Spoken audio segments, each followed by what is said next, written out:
The broadcast is now starting. All attendees are in listen-only mode. Good evening, First Robotics community. My name is Sean Lim, and I am the Director of District Implementation for First Robotics Canada, and I'd like to welcome you to another installment of Ask the Experts. This evening we have, I think, one of our more interesting panels because it's a very small and, dare I say, intimate one because we have with us Thuvishan Rajagulasingam, who is the drive coach from 1241. Theory 6 out of Mississauga, Ontario, Rick Hansen Secondary School.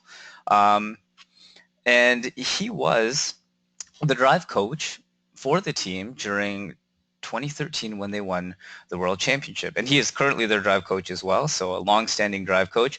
But Thuvishan, amazing having you on board with us this evening. How are you doing?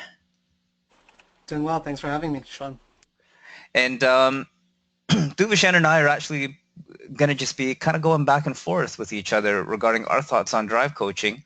And for those of you who didn't know, I am also a former drive coach of FRC Team 610.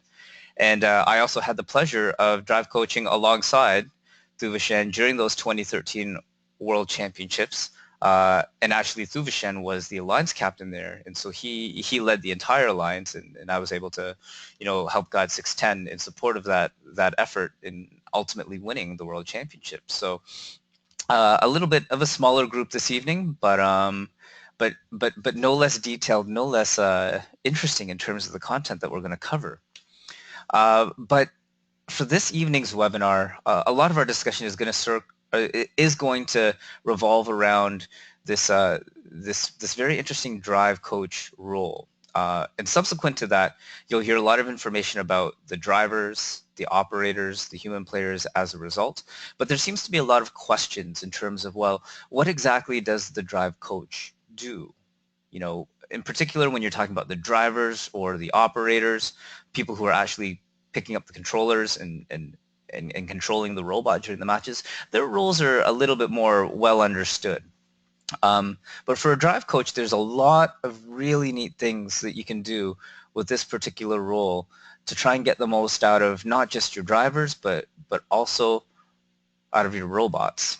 And so throughout this evening, we'd like to try and answer this question, what is a drive coach? We're not going to ask it directly, however.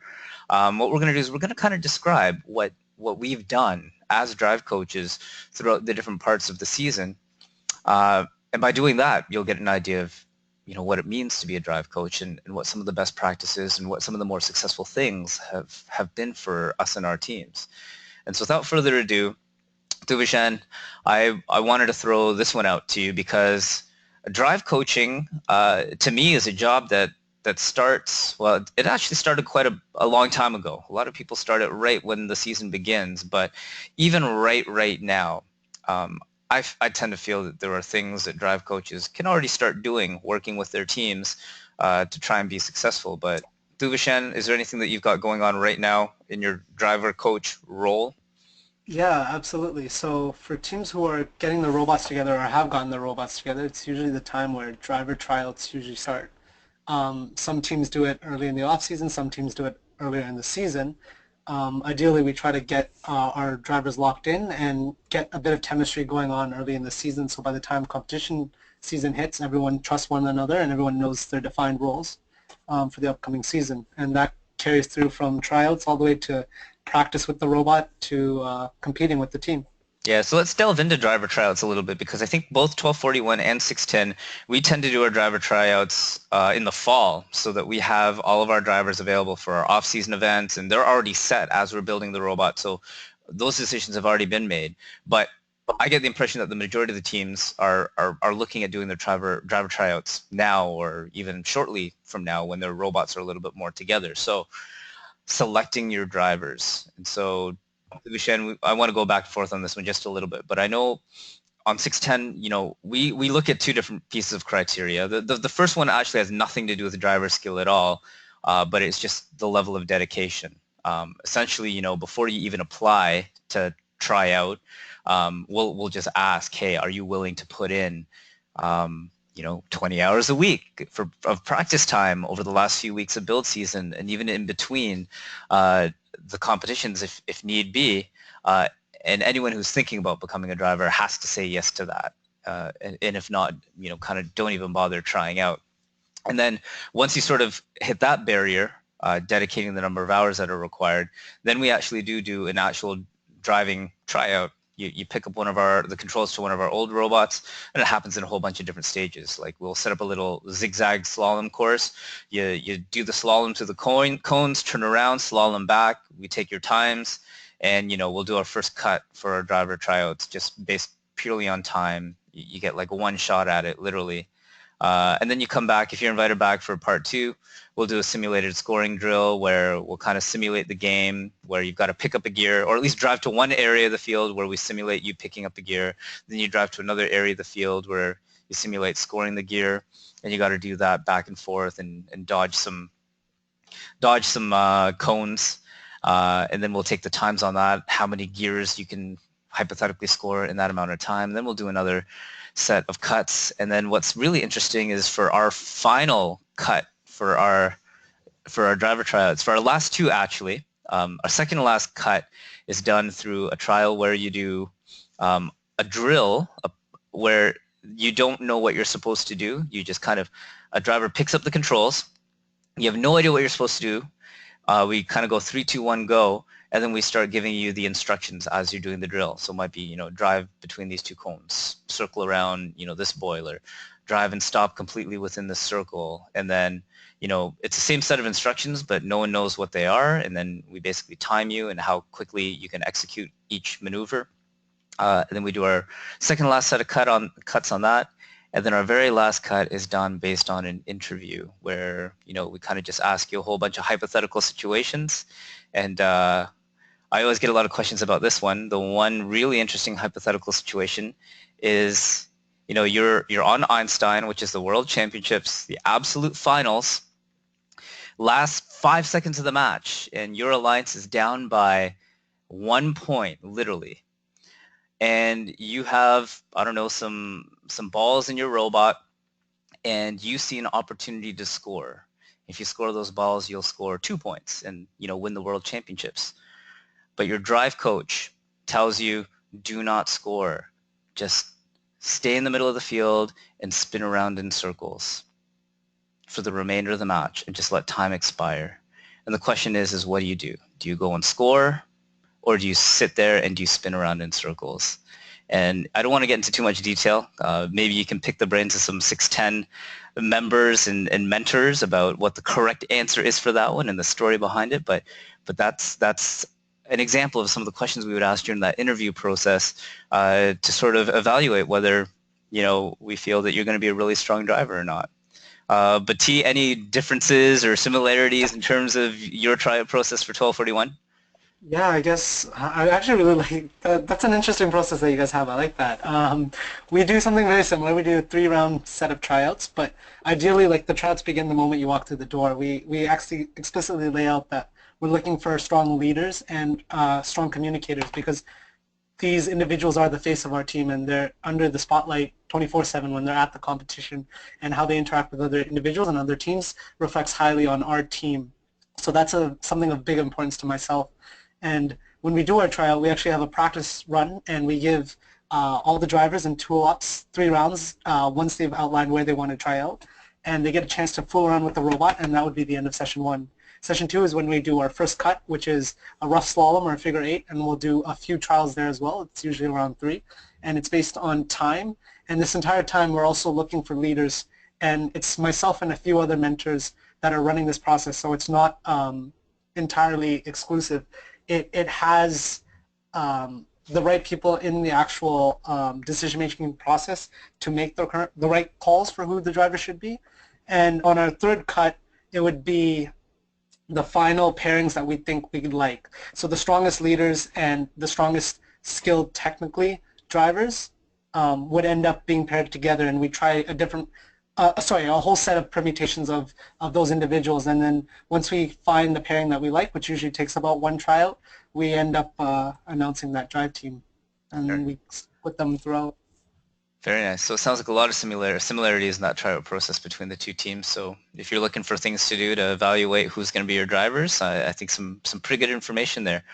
I also just want to very quickly talk about practices and drills. Another role of the drive coach, as your robots are coming together, you need to be practicing with your drivers, with the robots. And so, Thuvishan, I'll send this one over to you, just very briefly. What kind of practices and drills might you guys be doing shortly with your robot? So depending on the strategy that you decide to pursue, there's different fundamentals that we start off with, right? Perhaps picking up a gear off the ground or scoring a gear on the actual peg, retrieving it from the feeder station, because I know sightlines are a big deal in this year's game, and being able to traverse from one end of the field to the other is going to be difficult, and to hit a target point blank from across the field takes a little bit of skill, as well as lining up to the hang, potentially lining up to shoot to score, understanding all the different aspects that the driver will have to go through. And then once you guys have an ideal strategy that your robot should play, you should start defining it within a 2-minute and 15-second match of what exactly you're going to be doing, and you rinse and repeat, and you get your drivers attuned to how long 2 minutes and 15 seconds are. A true sign of a good drive team, in my opinion, is a team that you can walk away from, and it has its own autonomy built into. And that's when I feel you truly are coaching, where you can start to make maneuvers and calls on the fly and trust that your drive team will be able to execute them because they're so well practiced. Yeah, that's a little bit ironic, where I would say the best drive coaches are the ones who've prepared their teams so much that the drive coach pretty much doesn't even need to be there during the match. And so a little bit ironic, but I agree with you with that one completely. But building upon some of the things that you said, 2 minutes and 15 seconds, like when you have your robot together and you are practicing, I find that a lot of young teams, what they do is they just let their drivers pick up the controls and they just let them drive willy-nilly for as much time as they want. They just kind of meander around the field. They kind of score a few things here and there. There's no real goal. There's no real purpose. But most importantly, there's no time limit. And so drive coaches, pull a few students who are on the sidelines, get one to, pull out a stopwatch on their phone, a timer, set that timer to 15, do the countdown, and boom, your drivers start. And then have another student with Excel, a spreadsheet open, and just track, how many gears did they score, how many fuel did they score, whatever your strategy happens to be, and then record that for every 2-minute and 15-second session that you do. And you need to start tracking that you're having improvements every time, almost every time that they go out there and they do one of these runs. And so, drive coaches, break up your students, build a mini sub team for people who are literally just tracking and keeping track and pulling the statistics for your practice sessions. You'll understand not just how valuable it is to have, those numbers and the statistics, but just to have that structure so that your drivers have a goal constantly to be able to work towards. Another thing I wanted to talk about, well, actually, let's just talk about a very simple drill. If you have the space for this, I'm just going to provide some experience from way back in 2013. I remember what our drills were very, very, very clearly, and there's one that we did that I think is 100% applicable to this year. But, very simple. If you are a gear-oriented robot, that's going to be your primary scoring focus. Let's say you're on the red alliance. Let's just pretend you're on the red alliance. Super, super simple drill. Just place your robot around where you think it's going to be at the end of autonomous. Start your 2 minutes and 15 seconds. Drive out to the retrieval zone. So just simulate whatever this distance is. And if you're fortunate enough to have built one of these loading slots, set it up about that distance away. Drive up to it. Slide a gear in. Drive back. And just keep hitting the closest lift back and forth, and do that as many times as you feasibly can in 2 minutes, not 2 minutes and 15 seconds, assuming you have a climber, and then simulate those last 15 seconds, driving to a very, very specific point to be able to engage on that rope. And as you practice that, maybe you can reduce that 15-second lineup time for the rope, reduce that, minimize it, and allocate more time to cycling gears back and forth. But I'll tell you, this is a super powerful drill.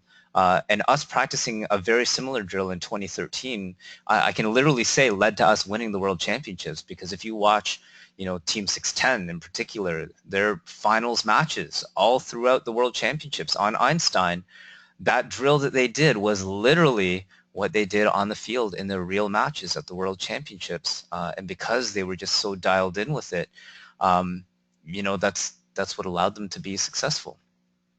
Another one that I wanted to go through, this is one that, Thuvishan, I want to hear from you, whether you agree with me with this one or not, but on most teams, most students will have, and mentors will have opinions on how the drivers need to be improving, what they should be changing, what they should be driving differently in order to get more out of the robot. The problem is if you have, say, 15 students and mentors, giving suggestions, you might have 15 different suggestions. And the last thing you want is your drivers to be hearing all this stuff with a lot of conflicting information. So I know on 610, it was a pretty hard and fast rule. If you had a suggestion for the drive team on how they were to improve their driving, we asked you not to talk to the drivers and operators and human players directly. You would go through the drive coach. And the drive coach would then assimilate, all the different opinions and basically, distill them into, the one piece of advice or suggestion that they were going to then relay to the drive team. We felt that was something that was super important to have just to keep the message clear to the drive team. Thuvishan, is this something that sounds familiar to you guys on 1241 as well? Yeah, absolutely. To be honest, on our team, we actually fully believe in the growth mindset. So one of the things that we actually do once we finish a match is we go, okay, what worked well, what could have been better, and what do we want to keep doing? And we constantly are focused on constant growth and improvement, and we try to minimize our mistakes. So we almost never make the same mistake twice. And the one thing that we do as well is every piece of improvement or any suggestion that wants to be given to the drive team rather would go through myself, and then I would filter that information for the drivers as well. So it's the exact same process that you guys are running on 610. All right, and so I think we may have talked about this a little bit, but I think a really important role of the drive coach as well is just setting goals for the drive team, whether it's even during a match, but I would say during this moment in time, even more so during practice. And so, Thuvishan, I think you had some pretty interesting things to share regarding setting goals and what progressive goals are, just sort of setting them as easier goals and, making them progressively more and more difficult as you go. But T, share some insight on this one, because you had some really interesting things to say before we started the webinar.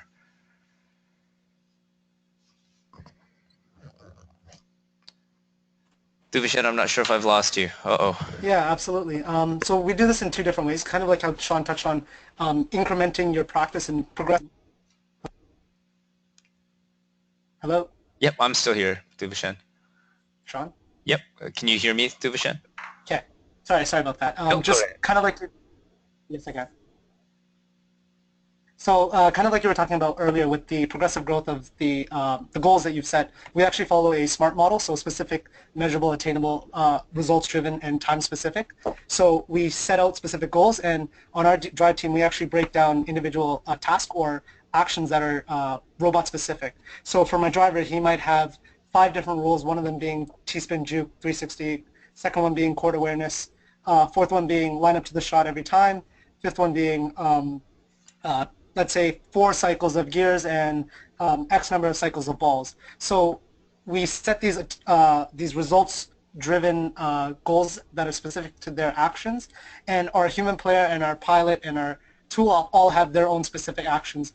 And the common theme amongst all their goals is our specific end result. So if that's 4 cycles of gears or 6 cycles of gears and a hang, then that's everyone's common goal. And as we achieve those and as we knock them off, we continually improve and we challenge ourselves all throughout the season so that we never plateau and we're constantly improving.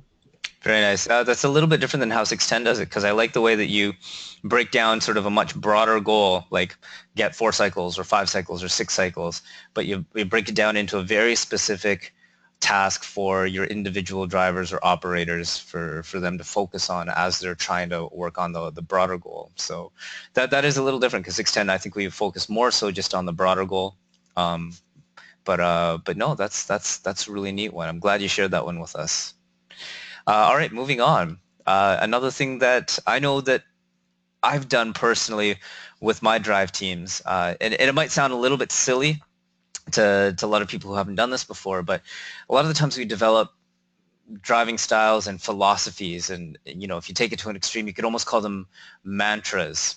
And these transcend our different drivers in different years. So 610 has developed a little bit of a an identity on how they tend to drive, and this has gone on for a very long time now.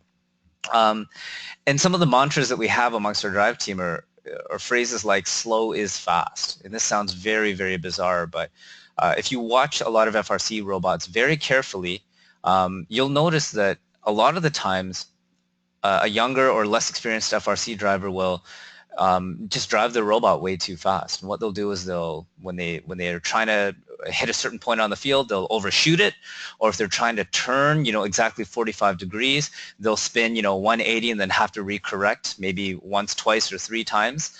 And the tricky part is that when they drive fast and you miss these movements, you spend more time correcting them, and usually the corrections are done fast and you miss them again.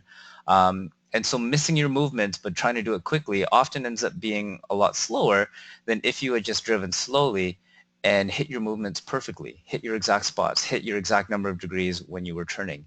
And especially during this time of the year when you're practicing, you don't want to be practicing fast, inaccurate movements and just fixing your fast, inaccurate movements. You want to be practicing slow, precise, and perfect movements and then getting faster at the perfect movements. And that's how you ultimately become really, really, really fast. And so that is a common mantra that you'll hear from us where, if we didn't get our 6 cycles, a lot of the times we'll say a lot of wasted movements, just slow is faster, slow is fast. And so the first 2 on this slide are related, slow is fast and no unnecessary movements. A lot of the time it's better to go slow without any unnecessary movements and then do your perfect movements and then slowly speed them up. And then the other one, which is really interesting, is that this one that says deke or spin around, not through, this refers to how we generally deal with defense. We usually deke or spin around a defending robot. We don't go through defending robots. And not only has this been a driving philosophy, but it has transferred over into our design philosophies as well. So for those of you who've done custom drive trains and you put a lot of time and energy into figuring out what your gear ratios need to be, what your top speeds are, we find that 610 has had a tendency to gear more towards acceleration, because when you hit a defending robot, the idea is not to hit them and push them, but it's actually to try and kind of get sideways with them and get you both at a dead stop so that you can accelerate very quickly around them and just beat them in a short 6-foot sprint. We don't really ever want to go through anyone. And so you'll see that that's kind of a neat little philosophy that's come through. And I think 1241T, you've probably got some very similar types of philosophies as a result as well, right?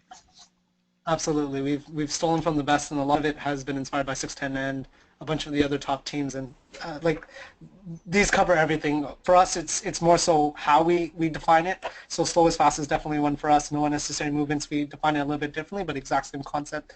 Deke spin around, not through is more so for us. T-spin 360 and a juke. So it's more so defining the actual way of doing it versus just the blanket statement. Yeah. But both, it all works. It all works. All right, and then this is one which is a bit of a tricky one to relay to the students, because I've found that in my role as a drive coach, I've often asked my students to practice situations and scenarios that they really don't want to practice, but we're in a situation where we see that these are things that are going to happen quite often, more often than most people care to admit, and we have to know how to deal with them and to properly fix them without incurring penalties. And for this year's game, a big one is going to be if your robot drops a gear when trying to score it, or if you're dropping back to load a gear into your robot and it spills out of your robot and ends up on the ground. Now, if you sort of just leave a human being, I wouldn't even just say student, just any regular human being to practice with their robot, they're not going to practice what to do when you've dropped a gear on the ground. Just naturally, it's not that interesting. It's not that much fun. But from a drive coach's standpoint, to carve out from your practice time, to literally drill, all right, you've dropped a gear. What do? Push it out of the way before you can grab the next one so that you don't incur a penalty. You do have to practice these things so that you're not thinking about it during the match. They just happen, or else you run the risk of incurring penalties. And I'll elaborate on that. The rules are written in such a way where, if you drop a gear on the ground and then you go and run and grab another gear, and then wait a minute, the dropped gear is in your way from being able to score onto a lift or a spring and you try and push that gear out of the way now, you're not allowed to control two gears. So by pushing one along the ground, that's considered controlling that gear. And if you've got another one in your robot that you're holding, you've now incurred a penalty by controlling two gears. And so I foresee this one as being a very popular penalty.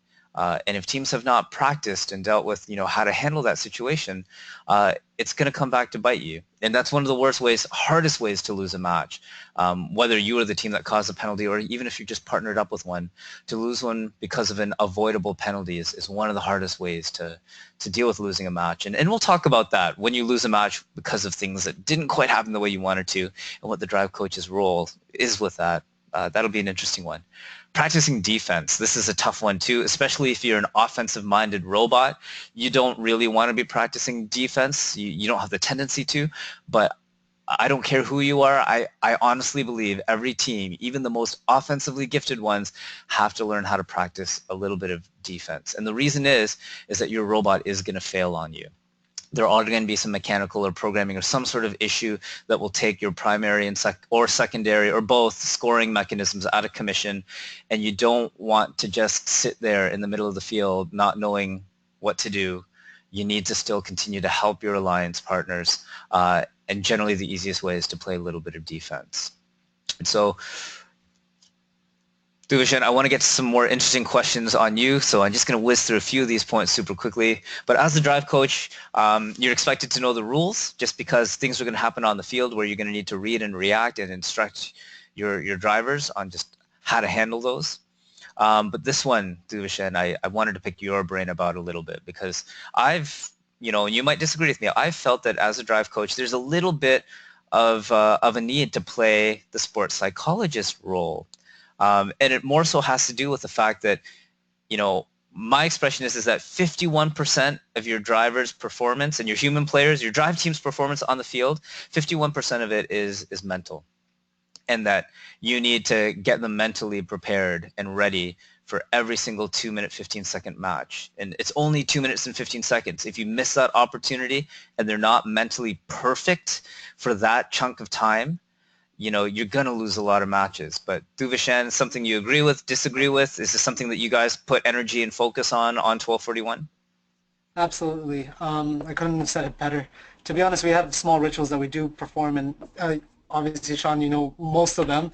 One of the ones that we actually do that not many people know is on 1241, the first match of the day is usually the one that we have the most difficulty with because blood's not flowing, people are tired. So one tradition we actually do is we do push-ups on the drive team in front of everybody once we've queued up our robot. A second one is we do the drive team huddle if we're the captains, and we like to pump up the overall alliance just to make sure everyone's mentally prepared, and it kind of takes that little lull period away where teams are waiting for the match to start and they let the nerves creep in, and it keeps everyone focused and energized right up until the bell starts. Yeah, 100%. And 610 has a lot of physical rituals just like that as well.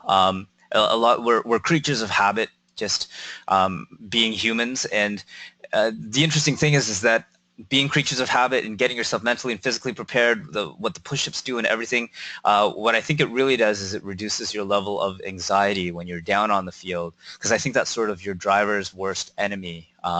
When they're nervous, when they're anxious on the field, when the lights are on them, when it's a real match and there's a lot at stake, it's really, really, really difficult. And so again, I guess when you're choosing your drivers, you want to try and find someone who's got, I suppose, the mental resilience to get through that. But even then, you could be super mentally resilient and still be nervous because it's just natural. But the way you work past that anxiety is, and I love saying this exact quote to my drivers when we're on the field, is to be able to say, hey, we're about to start a match. What we're asking you to do for this strategy is just, it's the same thing that you've done thousands of times before in practice. There's nothing new here. Just like it's on the practice field, just go ahead and do exactly what you've done 1,000 times before. So if you can say this, just as you're getting out onto the field, you've done a really good job of preparing, not just physically, but also mentally, your drivers to be able to be at their best. And conversely, I'm going to throw out this quote out here, and Thuvishan, you might throw this right back into my face in just a second or two. But if ever you're going out onto the field for a real match, and as a drive coach, if you ever have to say to your drivers, well, Well, I'm sorry, guys. This is the first time we've ever tried to do this, and this is on a real match, a competition. You have done something kind of majorly wrong here. You want to avoid this situation at all costs. So, Steve, you got some insight or some anecdotes you wanted to share about this one? Just to catch everyone up, the funny part is a little inside joke between Sean and I. This is actually the exact quote verbatim that he said before we started playing our Waterloo 2016 Alliance in eliminations. And everyone knows how that turned out, where they started to light it up in the high goal. So going from a predominantly low goal scoring robot to one of the top high scoring robots at that regional. I don't know if this one can be used all the time. Yeah, I would definitely not recommend it. I think we lucked out in 2016 at Waterloo on that one. And having said that, I don't know if I would have picked ourselves because we'd never really shot in a high goal up until that point. But 1241, you guys were in a position to pick us. You took a big risk and a big flyer on us, and we certainly appreciated it, and it worked out in the end. But we broke one of these cardinal rules right here. By not really practicing that high goal before it really counted. We got lucky though a little bit, but sometimes FRC you got to depend on a little bit of luck, and having won that World Championship in 2013, there was a certain amount of luck involved with that as well. All right, we're running a little bit short on time here, but let's do these last few ones very quickly. Thuvishan, now we're now at competition, and this is say the day 0.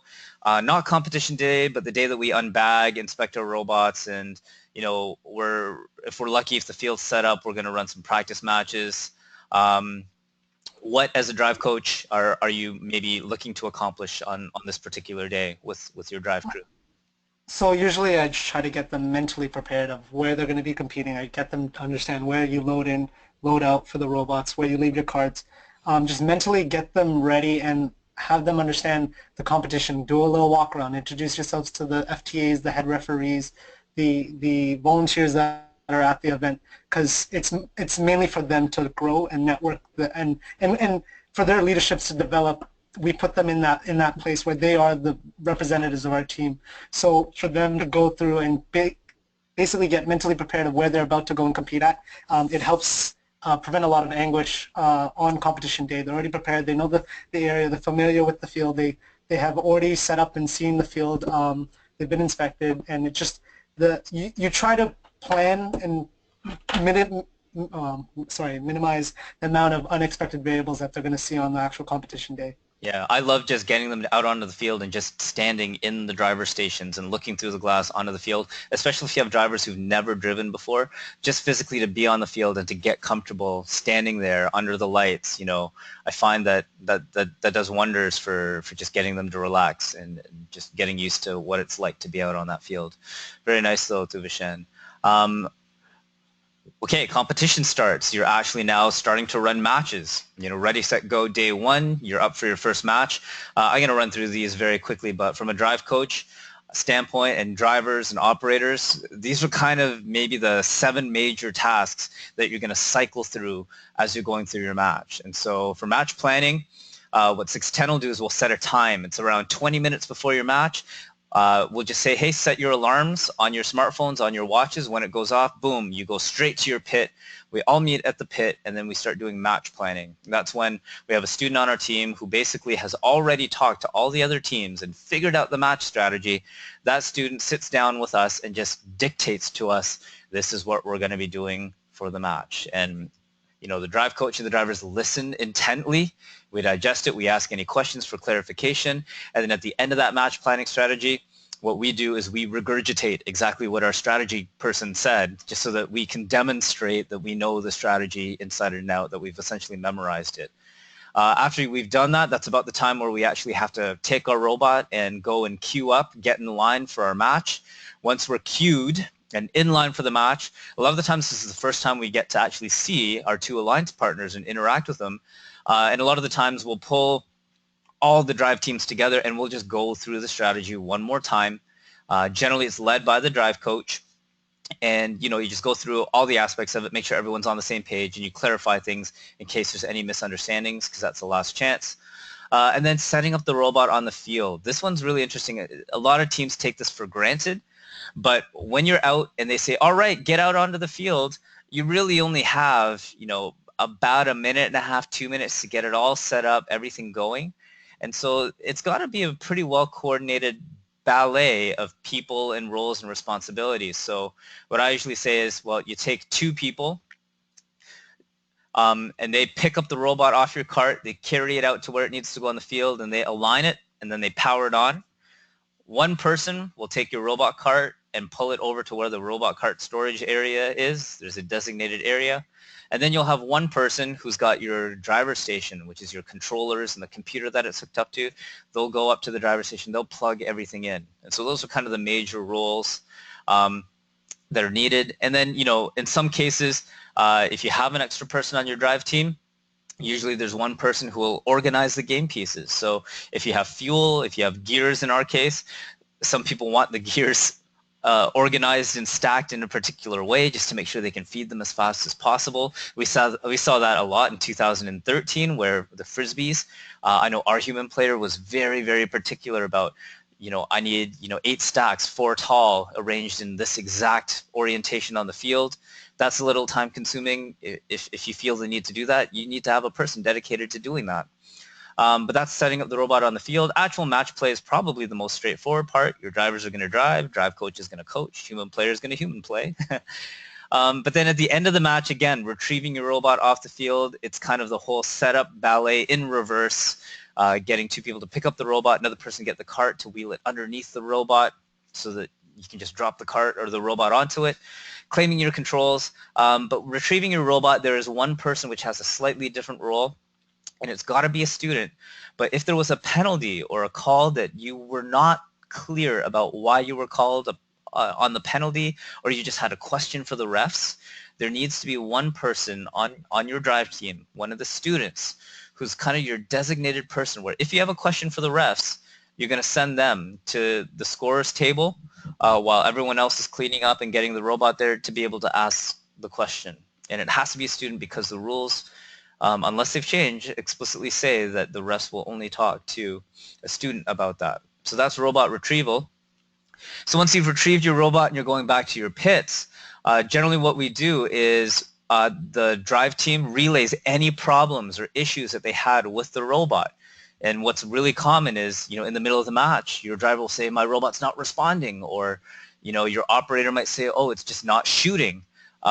Drive coach, you need to sort of process that, remember it, archive it, and you need to relay all the individual issues that you encountered with your robot on the field and make sure your pit crew knows about it so that they can fix it. Because you'd be surprised. There's so many times I've seen robots which don't behave on the field, and the drivers and drive coach are just like, oh my gosh, there were so many things which were broken, and they never tell the pit crew. This is a piece which, you guys need to kind of just practice a little bit and make sure that someone is allocated, generally it's the drive coach, to relay each and every little bit of information and make sure that, again, it's not conflicting. So it's nice to have just one person have that information all flow through. And then I know on 610, this one is a little bit more extreme, but maybe for the more established teams who are looking to take the next step, immediately after we drop off our robot to our pit crew, we actually have a team of students way up in the stands who record in high definition every single match. And what they do after every match is they download it onto a laptop, and then we reconvene the entire drive team with our video crew with this laptop, and we watch the match that we just played immediately after to identify basically all the decisions that we made throughout the match and if we could have made different decisions that might have improved our performance. And so these are basically the 7 major steps that a team like 610 would cycle through. Thuvishan, it sounds like 1241 is probably pretty similar on this one, so my apologies for kind of glossing over it very quickly. But I wanted to fire this question over to you because once you are done your match, and I alluded to this before, if you had a rough match and maybe it was your team's fault, maybe it wasn't your team's fault, but generally, morale is not high after this match because things did not go well, and maybe it's damaged the relationship with some of your alliance partners or maybe even your opponents. Thuvishan, do you want to share some insight possibly about what the drive coach's role might be in a situation like this, and how common a situation like this might be at competition?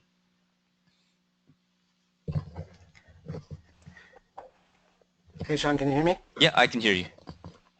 Okay, sorry, I was cutting in and out. Yeah, absolutely. We've probably faced this situation many times, whether it be our fault or another team's fault, where something that wasn't planned for happened, and it's part of the game. It's just usually you want to understand that everyone is out there to compete and everyone's doing their best. So as much as it may not be in your interest, it's usually best to salvage that relationship, because you never know who you end up partnering with, if not this year, potentially in the future years. And just to be able to walk away and be gracious and professional with the opponents and even your competitors. Like we've had numerous matches where I'd walk over to the other side of the field and shake the person's hand for running really good counter strategy against us. And it used to be the role model for your team, and not lashing out when a match doesn't go your way is a fundamental starting point for being a coach.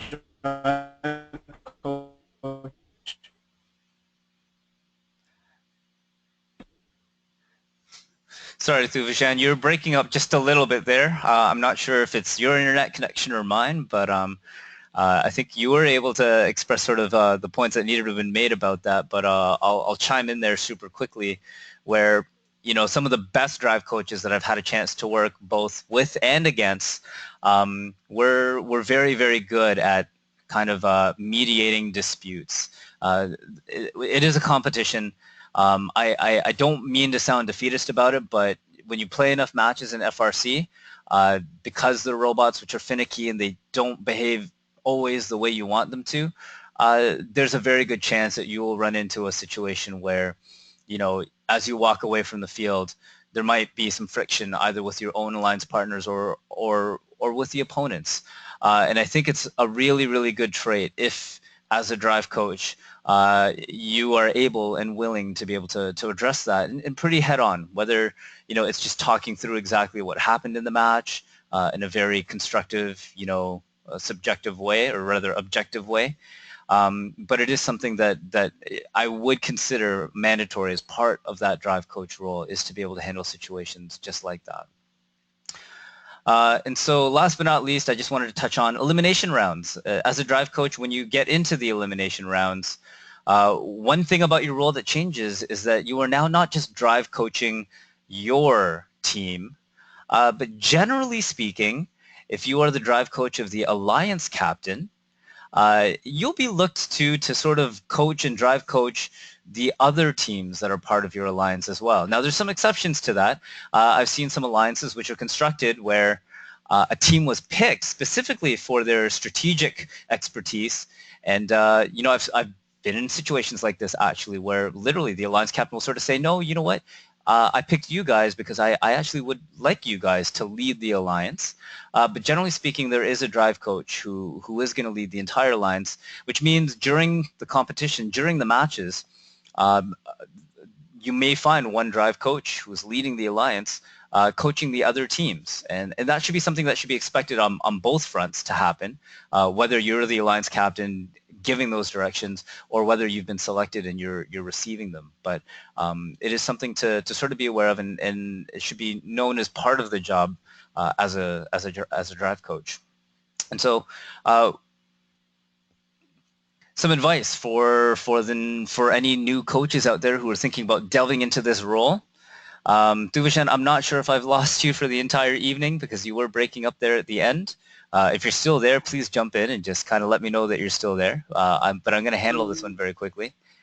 Can you hear me, Sean? Yeah, I can. Actually, Thuvishan, since I've got you back, and before I lose you again, would you mind giving some, maybe your top piece of advice for anyone who's thinking about becoming a drive coach for this year? Definitely. I guess the first part is definitely jump in with both feet. It's a rewarding experience. Understand that it comes with its challenges. Many of us veteran drive coaches still make our own mistakes, so it's constantly a learning experience, and understand what you're doing is a very rewarding thing for this Yeah, 100%. And that students, and it's a chance to get very intimate with these select few students and make a difference in their lives. Just go out there and do your best and try to be a positive role model for these kids. Yeah, 100%. And just following on about that one, one of the best things that I've seen drive coaches do is, they're able to construct the situation in such a way that their drive team is perpetually having fun every single time they step on the field. And so I know this can get very competitive, and I know you may have down days when your robot's not performing the way that it should be or needs to be. But again, a piece of advice is that, find a way, even if you hit the darkest times where if your drive team is not having fun when they step out onto the field, try and change that. And the last piece of advice I'd like to just pass on is that there's a certain amount of protecting, I would say, that a drive coach maybe should try and do for their drive team. And so a lot of the times when things don't go well on the field, there are team members who might try and point the finger at the drivers in particular about mistakes that were made and things of the sort. I think it sort of comes with the territory with a lot of the more successful drive coaches. And I know it's a mantra on 610 that every decision that's made on the field is the responsibility of the drive coach. And so if anyone says, oh, well, we made a bad choice during that match, we did this if we did A instead of doing B, and that was a choice that was made, that's a choice that is the responsibility of the drive coach, not the drivers. And so it's very interesting how we lay out the responsibilities. Drivers are only responsible for executing kind of what the drive coach has decided to do. And so in a way, this protects and shields your students, which has worked really, really, really well for Team 610 in particular, where, if tempers do flare and there is a bit of questioning on the decision-making process during the match, it's very clear that that was the drive coach who made that decision. And if that happens to be an adult, in which our case it has been, and they're able to shoulder that responsibility and take the brunt of that criticism, generally it's a good situation, a better situation than the drivers kind of taking on the full force of other students on the team and essentially being blamed for what they feel were maybe incorrect decisions made on the field. So that would probably be my piece of advice, is to try and maybe structure your team and the perception of the drive team that way, just so that the drive coach is really the one responsible for those choices. I'd like to also foreshadow how this game is going to kind of be played to add on to you, Sean. Please, teams, talk to your parents, talk to your students. Understand that the pilot this year is a new addition to the gameplay, and for that individual to be under the spotlight, it's a lot of pressure. And for a team that's usually 14 to 18 years old, having that spotlight does come with a bit of responsibility. So you want to make sure that the most mature and responsible individuals out there. But do understand that a gear might get dropped in a game, or rotors might not get engaged in auto just in time, and that may cost your alliance a few points. But just the mental anguish of adults yelling at that individual for a mistake that they might have made in that split second. Understand that sometimes it's bigger than what it seems, and it is just one match in the grand scheme of things. I understand in the heat of the moment, even myself, everyone is competitive, but the mistakes are bound to happen. Yeah, and those exact two scenarios, like, having looked at the game as well, I 100% agree, Thuvishan. Like, those are going to happen, and probably multiple times at especially early events. And as a drive coach, you happen to be in a position where, if you have a pilot or someone on your alliance, or even if an opponent had a pilot that dropped a gear off the airship, or, dropped the handle to a lift off the airship, and they could no longer use that lift for the entire match. Those are obviously game-changing mistakes, which could cause tempers to flare. But as a drive coach, you are the person in the best position to be able to smooth those things over and and to be the example of gracious professionalism that we depend on at competitions like this when those things not happen, not if, but when those things happen. And so as a drive coach, that is, I would say that whether you like it or not, that should be a part of your responsibility to be able to step up and to try and address and handle those situations in the best way possible. And so that's a great one, great piece of advice. I know we're starting to make some very large asks of drive coaches, but I guess we're just being honest in terms of all the drive coaches that we've met who've been able to handle that role and to really excel at it. Those were the traits that they really were able to demonstrate. So I'd say that's pretty amazing. Well, I guess we're getting pretty close to the end of our time with 10 minutes remaining, and I believe we have the pleasure of being joined by Mr. Paul Keenan, who has finished up his first senior mentor call. Paul, are you there with us? Yes, I am. Paul, could I trouble you to maybe get some of the questions from the audience out to Thuvishan and myself? Sure, I'm going to start with this one. The first one is from Parth. He says, is out practicing just as good as out strategizing? The role of a coach just seems like it needs a strategic guru who can think about a double G14 on the spot. I wish I even knew what a double G14 I think was. that's what I'm Sean. I don't know. I mean, I was hoping you knew. We may have differing opinions on this one. Is out practicing just as good as out strategizing? I don't know. That's a tough one. I tend to think that you get the most bang for your buck out of practice, more so than strategizing. And then once you've gotten all the practice in, that you basically have plateaued and you're getting the most out of your robot, then you kind of get even more incremental gains through the strategy. I would just say that the majority of the teams, when I look at them on the field, generally I just say, I think you could have benefited most just by getting a little bit more practice in.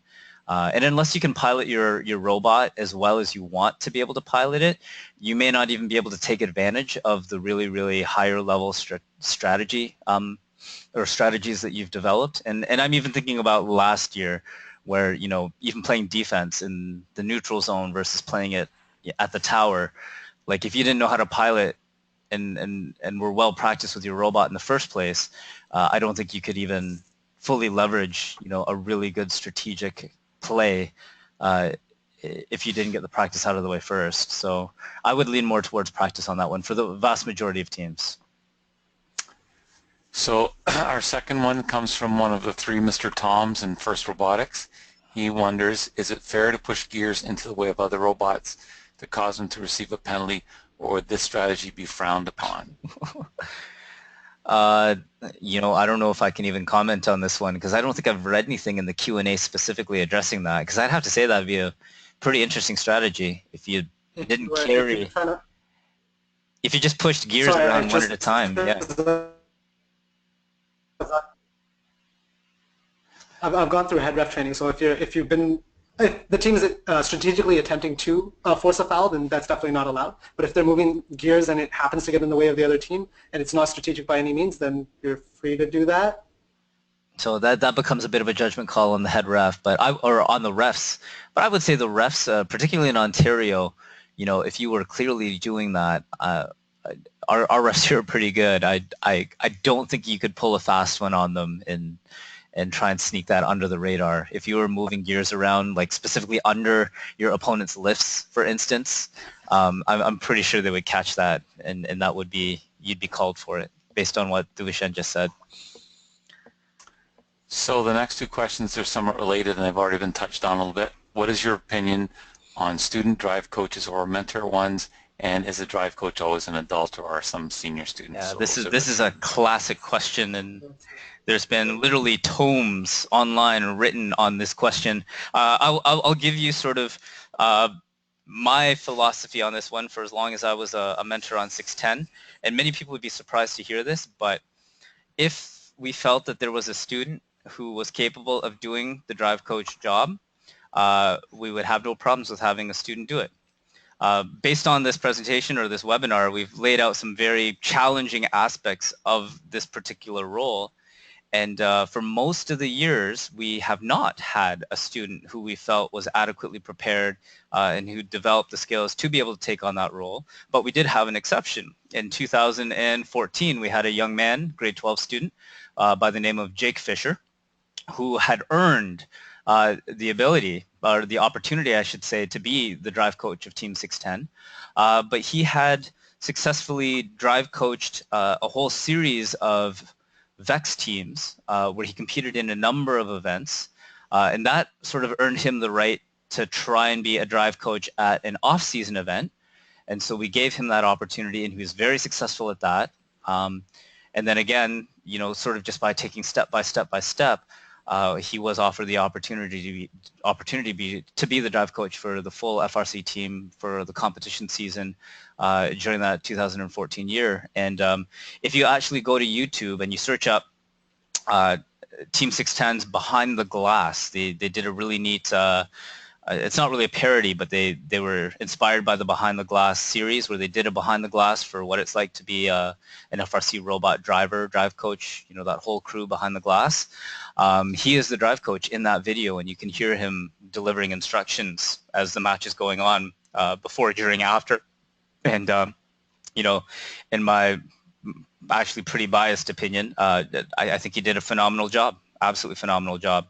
And this is me, you know, as the drive coach who preceded him and then followed him as well. Like, I think he did, you know, arguably a better job than I would have that year. And so I was happy to have him there. But having said that, we didn't feel that we had a student who had the necessary traits during the other years. And so we did have an adult, namely myself, serve that role. Thuvishan, curious to know, 1241, where do you guys stand on the adult versus student drive coach question? To be honest, we actually outlined that it must be an adult mentor just based on the decision that our team has come to a consensus on. The reason for that is because essentially everything that we've laid out in terms of the roles and the responsibility of that individual, it's hard to have a student, and I had a chance to coach alongside Jake, and he did an amazing job, but to find a student that is well respected by their peers, that also is able to handle the anguish of adult mentors coming to them and answering the questions for why a certain call was made over another, and taking on the responsibility of having an entire team on their shoulders is not one to take lightly.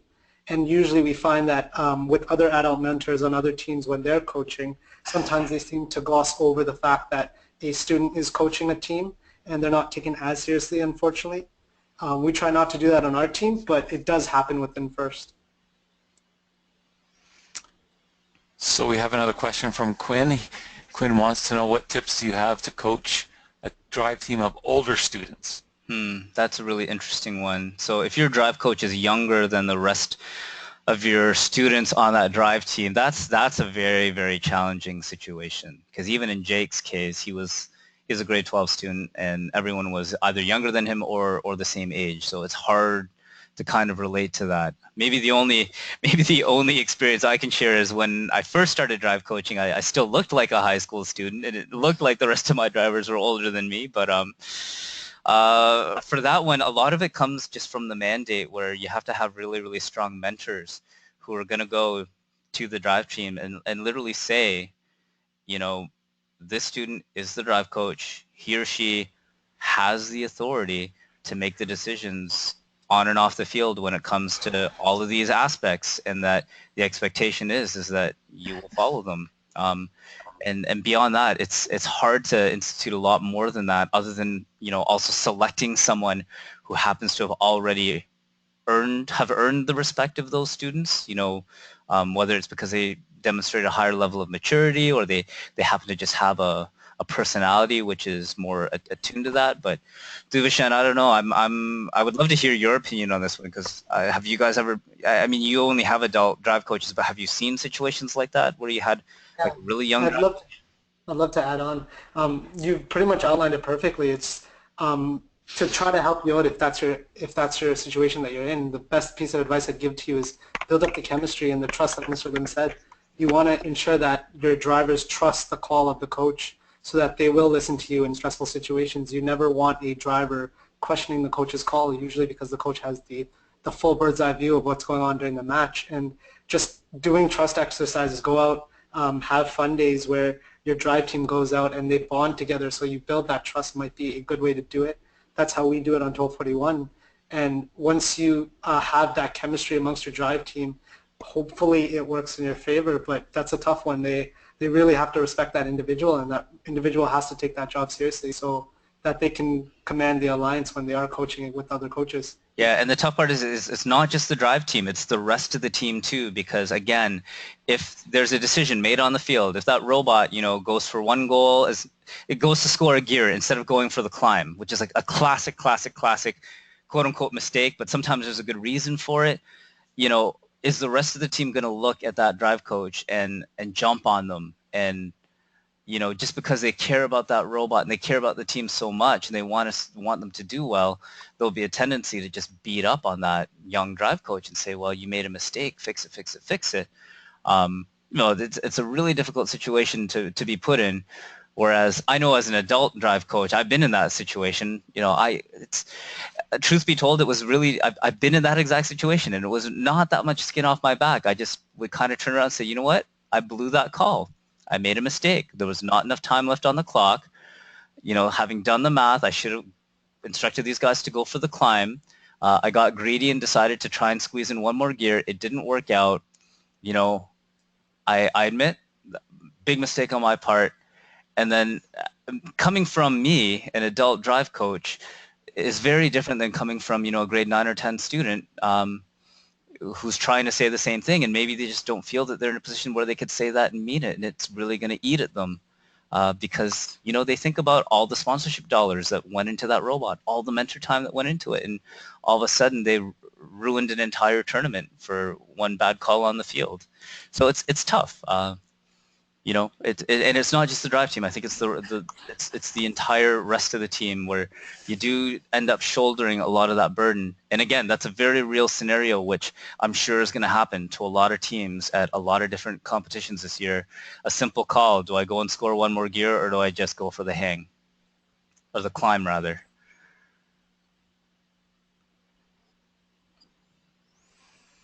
So we have a question from Katie from up north in Aurora. She wants to know, what advice do you have for training hand-eye coordination of the drive team, but mostly the human player?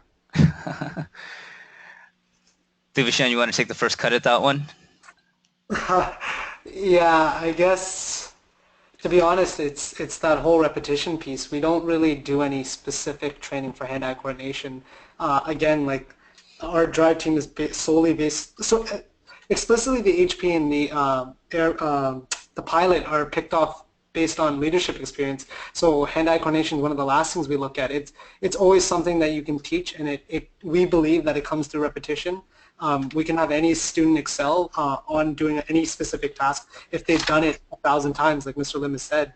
It's more so you can't really teach those soft skills of how do you convey yourself when the public eye is watching you. How do you handle other human players? How do you take lead when you're on the airship and a call has to be made of, do I engage a router at 30 seconds and engage all of them at the last minute and watch the time closely enough to make sure that I have enough time to do that?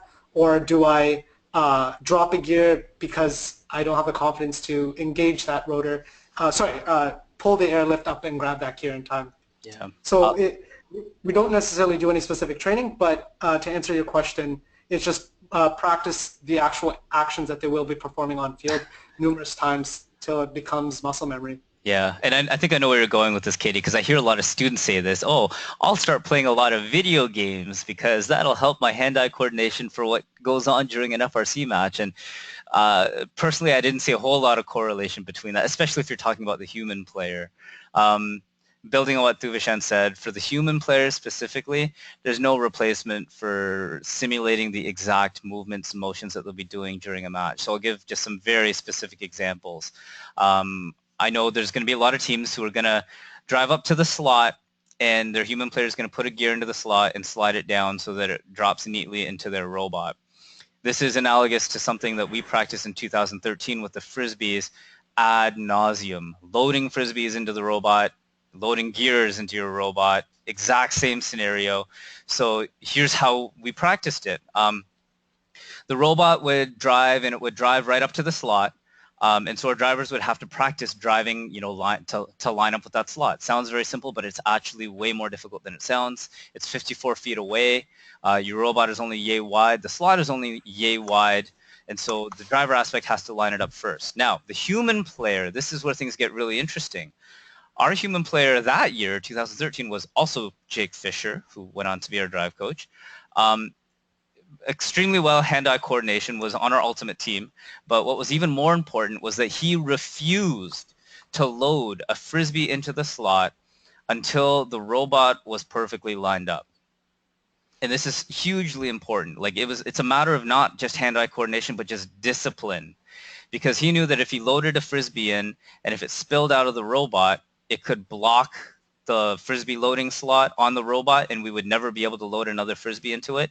Same thing with your gears. If you improperly load a gear and it gets jammed up in your robot, you'll never be able to load another gear into there. And so it was really interesting that we worked a lot on human player discipline. Just don't load in that gear unless that robot is lined up, and wave and jump up and down and signal to your drivers until it is. And surprisingly, like high school age students, they feel that, oh, it's kind of lined up, it's good enough, I'm just going to throw it in there. And if you can kind of work that out of them, that's one of the, I guess, quote unquote hand-eye traits that you want to practice. It's more so just discipline. And on top of that, yeah, just do a lot of repetitions. We would even do like line up the robot, just put one frisbee in, and then immediately drive away, dump the frisbee out, and then just line up again and just keep practicing lining up and sliding or rather, in our case, a gear down. And it'll be a similar situation with loading gears at the airship. When you pull on that handle to lift up the gear, for a lot of robots, you don't want to do it too early, you don't want to do it too late, you just want to pull it up at the right time, especially if you have to pull it out of your robot. That's going to get really tricky. I don't know if your team has one of these lifts mocked up. If you don't and you have the resources to do it, I would do that like immediately. If you don't have the resources to do it, I would look into at least visiting a school somewhat nearby who's got one, and get your human player even just to touch that handle and just to pull it up, just so they know how much friction it needs, and more importantly, to make sure that they know not to drop that handle, because the handle is just on the end of a string. If you let go of the lift, what will happen is the lift will drop, it'll pull the handle downwards and out the airship, and the momentum could literally just like fling it out of the airship to be lost forever, or at least till the end of the match. So there's no replacement for trying to get your hands on the real equipment and just practicing the actual motions ad nauseum. So we also have a question from Julie. She wants to know, typically, should the drive coach be a technical mentor, or can mentors with soft skills but good strategy and leadership be a good drive coach as well? Yeah, I think it's basically technical skills have basically zero to do with being a good drive coach. I've seen amazing drive coaches who, couldn't tell the difference between a Phillips head and a flathead screwdriver, but, they were amazing at just thinking fast on your feet. They were great at the strategy. More importantly, they were just really great at managing the personalities between the different drivers, and even between the different alliances. Thuvishan, you probably agree with me on that front, but I don't know if you feel differently. No, I completely agree. There's different skills. Everyone plays to their strengths, right? I've seen technical mentors like Mason, Tyler, Holtzman jumping in on a rookie robot when their electrical board hasn't been working, and they help that team get ready just before their match. And I've seen non-technical mentors inspire a group of students to be mentally prepared right before their match. So everyone kind of plays to their strong suit, and a good coach doesn't necessarily have to have one or the other. What they do have to have is the respect of their students and their team. Yeah, and I would just say, technical skills are not required to be a phenomenal drive coach. Some of the best I've ever seen have not been technical mentors, so I think that one's pretty clear-cut. We have a couple more from Katie. Do you think that being a driver in past years would be a more beneficial drive coach rather than having a human player with the same or better credentials to be a drive coach? Yeah, no, I can't. Thuvishan, take the first cut on this one. Maybe I need a few seconds to think about this one. I'd like, speaking as someone who has driven back in 20, 2010 to 2011, I was a driver, but one thing I will preface with that is it all comes down to that person's characteristics. If that individual is a responsible individual, if they'll take the role seriously, regardless if he's been the human player, if he's a driver, that's the individual that you want out there representing your team. Because again, like we outlined all throughout this webinar, it's a very strenuous job and it is very demanding, and a lot of eyes are on your team, and you want someone who will represent your team and lead your team strategically and throughout the season very well. So it does play a factor, because for me, I played to the fact that I was a driver, so I understand exactly what the drivers are going through, and I understand when their highs and lows are about to hit, and I try to do my best to mitigate that, and I always keep them in the zone. So having someone who has driven does help, and personally I feel some of the best coaches have been drivers because they understand what the students go through, but that doesn't necessarily mean it has to be a driver, because like Mr. Lim said, Jake Fisher was a HP in 2013, but that student who's now a mentor is one of the most responsible individuals that I've seen come out of a team. Yeah, and that's the example that I guess I have to go back to, because we had a really strong driver that year who, maybe in other circumstances and other teams, could have been a really good candidate to become a drive coach as well. I mean, our driver that year was Matthew Lang. But would I have picked, a driver over a human player just because they had that driver experience versus a human player experience? No, not necessarily.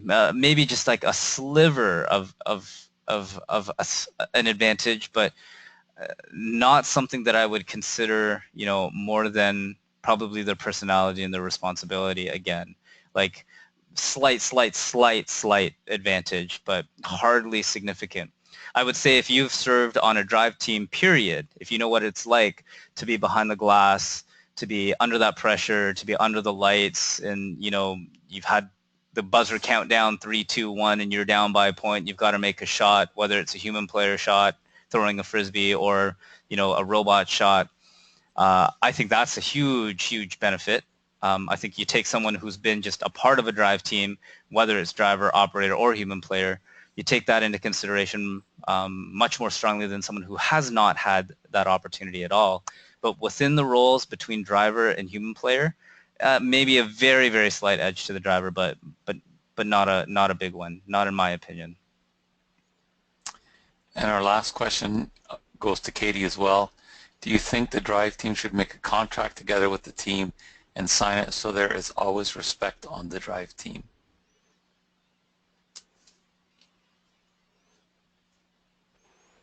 That's a tough one. Yeah. Yeah, I guess I'll take the first crack at this one. And this one is, I don't want to speak on behalf of 610 on this one. This is just Mr. Lim, Sean, speaking from my heart of hearts. Personally, I've actually never been a huge fan of the paper contracts. I understand that they're a relatively popular item, especially in the educational standpoint, where we have conduct contracts which are available to students. But that's something I've always kind of felt very strongly about, where I've had a great affinity for students who were going to be men and women of their word, more so than men and women of a paper that they've signed. And this is going to sound a little bit harsh, but I've been in situations where I've asked plenty of students to kindly step away from the team for situations like this, if they're being simply disrespectful. And that's, I almost feel that if you have to have a contract, it might say something a little bit negative about the culture of your team, that you have to resort to a contract in order to build and maintain, or to establish that respect.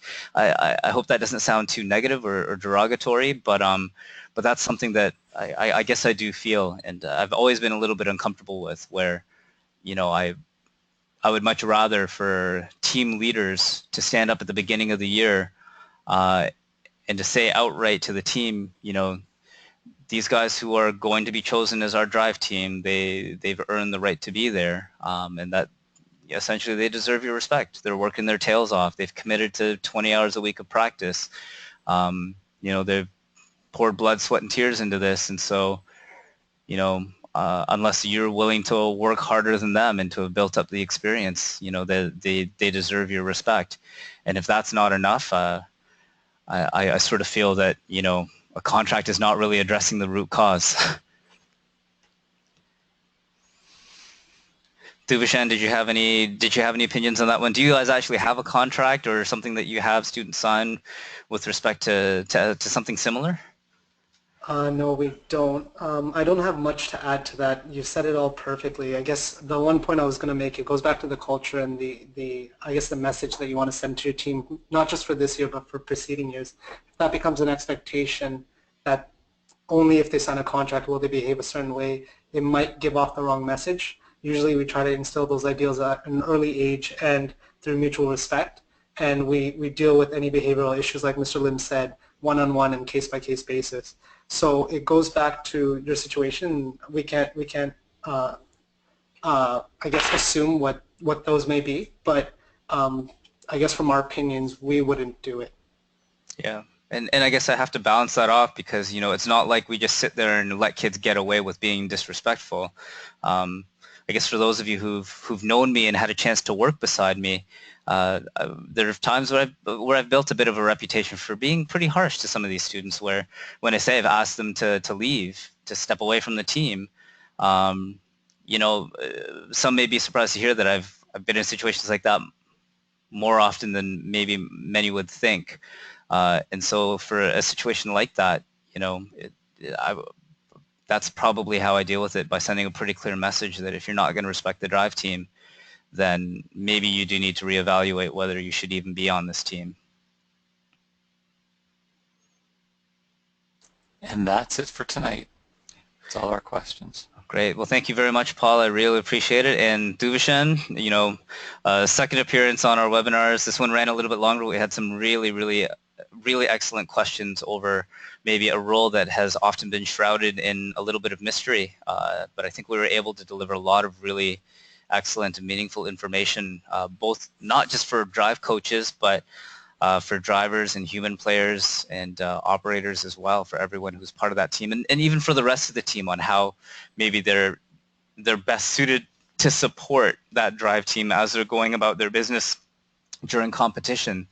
So thanks again, Thuvishan. We really appreciate your time and your expertise. And I actually just did want to go over next week's webinar. We do have a webinar on Stop Build Day. It'll be our last webinar before it's time to bag your robots. And so we'll have some content on just what that bag and tag procedure really entails. We'll talk a little bit about the withholding allowance, because you can actually claw back some parts of your robot to continue to work on them up until your competitions, totally within the rules, but there's some details that you need to be aware of there. And even on top of that, leading up to your competitions, there's a window of 7 days where you are actually allowed to take your robot out of your bag for a few hours to continue to work on it, to practice with it. And so we'll go over the details with that. And actually some bonus material. We'll probably also delve into some of the most common inspection snafus and mistakes that teams will make that will prevent you from passing inspection that first go. And Paul, I don't think I have the slide here, but my apologies. There is a public service announcement that we did want to remind teams about, specifically about that. What we feel is probably going to be the most common item which will crop up that will stop teams from passing inspection. And Paul, can you just give us the quick 30-second rundown on what we feel that's going to be? And we think that that's going to be teams whose robots will not fit into one of the 2 volumes that are permissible this year in terms of the size of the robot, with bumpers on and extensions out. So that's right. And so the maximum robot volume rules this year have changed. In prior years, that maximum robot volume did not include your bumpers. So we have these sizing boxes. We take the bumpers off your robot and throw it into the sizing box, and if it fit, you were good. That's how the rules used to be. This year, however, we're leaving your bumpers on. They do count towards your maximum robot volume and we're going to throw it, bumpers and all, into that box. And if it doesn't fit with your bumpers on, you're going to be forced to shrink your robot down. And that's not something you want to be doing at competition. So thanks very much for that public service announcement, Paul. Much appreciated. And we'll catch everyone hopefully next week as we get closer and closer to Stop Build Day. Have yourselves a great evening. Take care, everyone. Good night.